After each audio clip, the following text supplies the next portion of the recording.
Milé ženy, vítám vás v naší investiční skupině. Vítáme vás s Péťou Foster.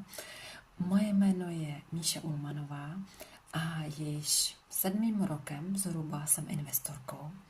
A tahle skupina, do které jste se přihlásili, je vaší novou vstupenkou do světa investic. Budeme se tady bavit o investicích, o zhodnocování.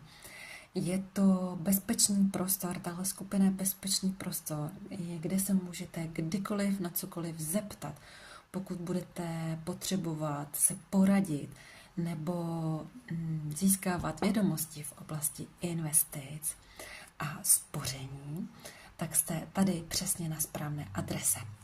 My vám sem budeme dávat příspěvky, někdy budeme vysílat, někdy budeme dávat ankety, někdy budeme sdílet třeba nějaké příběhy našich klientů.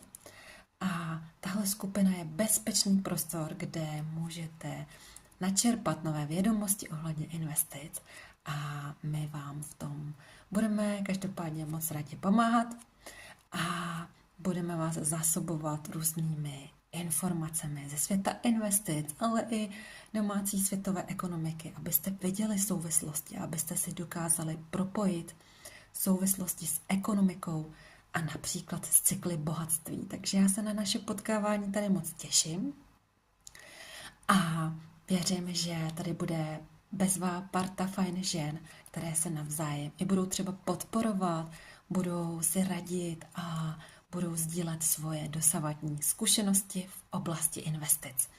Moc se na to těším a přeju vám zatím hezký čas a mějte se báječně.